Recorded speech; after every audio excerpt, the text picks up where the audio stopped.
Hey, so welcome to Landscape Setup and Scaling.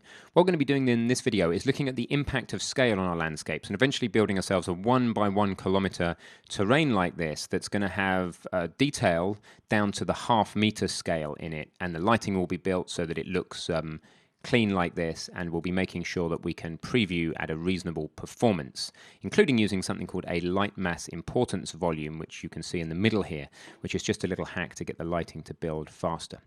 So let's dive in and talk about terrain scale.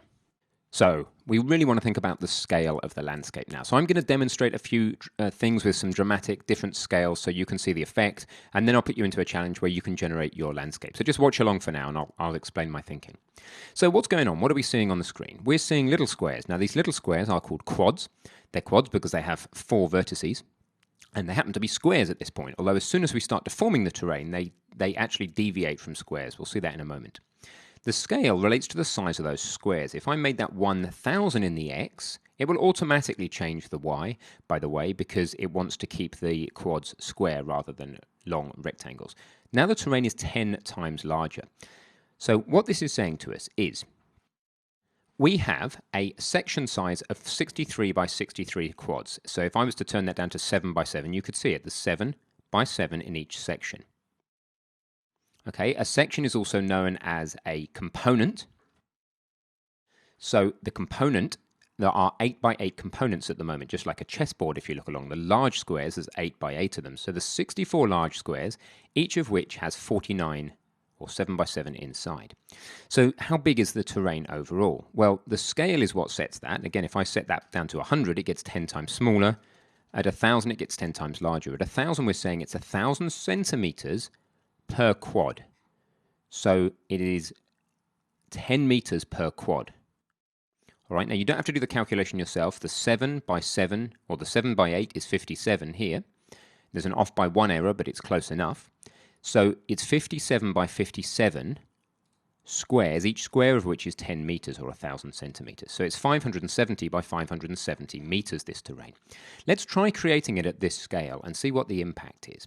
So I'm going to create it at this scale. I'm then going to just do some stuff with a brush.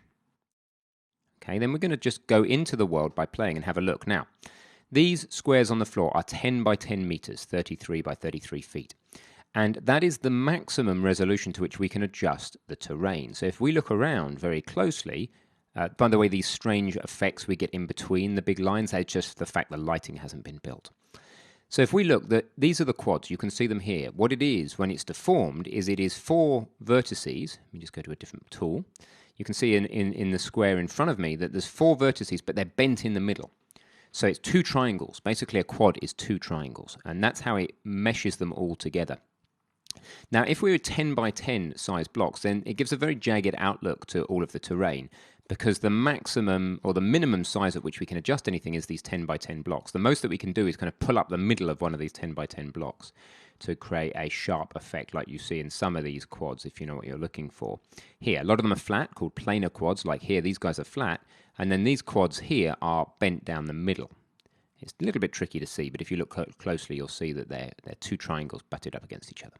All right, so that's one extreme. I'm going to delete that landscape. The disadvantage of that is we can't quite get enough detail in our landscape, and our hill outlines look very jagged. So let's go right down to another extreme and just say, well, how about we had 10 centimeter quads? What's the problem with that? Well, one of the problems with that is that your landscape ends up very, very small, and you need a lot of sections and a lot of quads per section to even get a reasonable sized landscape. Now we have a landscape which has an overall resolution of about 2,000 by 2,000. 2,000 by 2,000 what? 10 centimeter blocks. So it's 200 by 200 meters only. Now let's create it. Sculpt it a little bit with a much smaller tool this time because it's related to the size of these quads. Getting really fast action on this now. You can kind of see that this is not exactly the scale that the tool is set up for. Now if I go in and have a look at it, what we see is, look at this amount of detail though. It's huge because each of these little squares is only 10 by 10 centimeters. It's almost too much, almost getting artifacts and noise from it. Now the advantage is massively more detail. Look how smooth the hill outlines are. The disadvantage is you're actually going to hit a maximum terrain size like this. Let me show you. If we delete the landscape And let's go back and say, okay, we're going to mandate a 10 by 10 centimeter, and we're going to hit fill world. How big does it get? Well, it's already as big as it can get. The maximum number of components we can have is 32 by 32.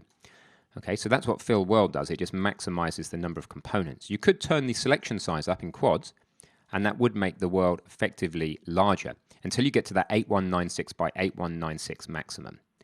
Okay, but that's 8,000 by 8,000 10 centimeter blocks, so only 800 by 800 meters. It's not even a kilometer square, and we've hit Unreal's maximum.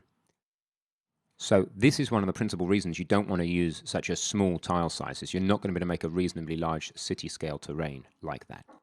So just before I challenge you to create a terrain of a specific size, I just want to show you a handy trick, which is of course that you could place in the scene a cube, for example. Now if we just drop that in the scene, set it to the origin, go look at it, and then say to ourselves, well, how big is this cube? Well, they are 1 by 1 meter as standard, 100 by 100 centimeters. So if I scale this cube to say 1,000 on the x-axis and maybe 10 meters wide, then we have a kilometer long cube. I could zoom out to see that. And back at the landscape creation tool, you can still see this cube if I zoom out. Remember that when you're holding, when you're trying to move around in the WSAD regime while holding the right mouse button, you can use the mouse wheel to change the speed that you move. So rolling the mouse wheel up or down will change your movement speed. So here we see this 1 kilometer by 10 meter long rod. And then we can corroborate that with the fact that the landscape is 8,000 by 8,000 10 by 10 centimeter blocks. So the landscape 800 meters and the rod is 1,000. So that looks about right. Okay, so that's quite a cool way of helping you scale. All right, your challenge. The way that you'll bring all this together and really understand how the scale relates to the overall resolution, etc., is by trying to get a specific landscape to a specific spec that I'm going to give you. So I want you to create your own landscape. Make it about 1,000 meters square. I say about because we're dealing with powers of 2 here. Make each quad half a meter in size. We're going to go for a compromise, a little bit more detail than we would have at a 1 meter size. Use 8 by 8, that is 64 components, like a chessboard. And go ahead and see if you can make the terrain of those specifications right now. Okay, welcome back. So let's take a look. So we're going for 1,000 meters in half meter quads with an 8 by 8. Okay, so we can set the 8 by 8 straight away. So we're constraining ourselves to that. We want 50 centimeter quads. So there you go. You might ask, what do you do about the Z scale? It's not super important. It doesn't change the way that the terrain sculpting tools work. So you can leave the Z scale at the default if you wish. Right, so now how big is this terrain? Well, we want a kilometer. It's actually the right size right now because we've got 2,000 things of half a meter. So that is a kilometer by a kilometer. Remember that you can look at this rod. Now the rod is still here, but it is a little bit hidden. So if I just, I could just drop the terrain down. There you go. You can see it's about a kilometer now. All right, so you want to leave your terrain with those settings that I've got on the screen there. You're going to end up needing a section size of 255 by 255 quads. One section per component is fine. That's a further optimization we don't need to worry about for the moment to do with how the level of detail handling works. And let's just create that terrain. Great, so we have a terrain now. I'm going to delete my funny rod measuring tool thing, cube it's called. Don't need it. This weird effect we're getting here is a lighting effect. And you may right now, depending on your machine, be having performance issues. So let me just show you something. If you go to settings, and then you can come down here to engine scalability settings. And if you're having performance issues, you can choose low or medium or high, epic or auto. Auto may work for you. And that will determine what this ends up looking like and how fast your editor operates. All right, so bear that in mind. Now these issues here will go away if we do a lighting build. So we want the lighting quality to be just down at preview for now. And if we build the lighting, it's going to take away these funny issues between the sections once it's finished. But I suspect that building this lighting may give us a warning that we've got too large a scene to be doing what they call indirect or bounce lighting on without something called a light mass volume, which you may have come across if you've been exploring volumes here. Something called a light mass importance volume there. So we may get a warning in a moment that we need to use a light mass importance volume, because otherwise it's trying to do indirect or bounce lighting over such a large area that lighting building is going to take forever. And it actually turns out that we don't really need bounce lighting across our entire scene. We could arguably turn it off entirely or put just a very small importance volume, which will mean that only a tiny part of our scene actually has very detailed bounce lighting. Let me show you their webpage while my lighting builds. You can read about it here just by clicking. I'll show you where I clicked.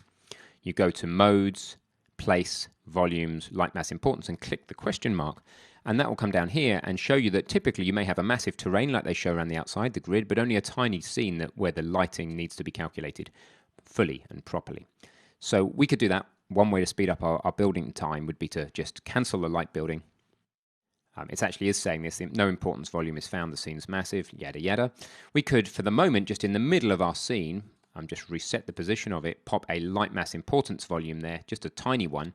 Then you'll find that when you go to build the lighting, that the whole process of building the lighting will be a lot quicker because it's saying, well, I'm going to ignore indirect light bounces beyond 1 anywhere apart from in this tiny little volume.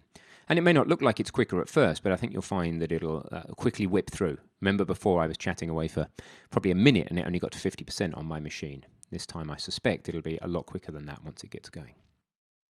So a couple of tips on speed optimization for you here if your machine's struggling with these larger terrains. Remember, our goal here is to try and make a city scale terrain, and so we are pushing a little bit. That's quite a large area to be playing in, but it's perfectly appropriate for a tank game. So that's what we want to be doing.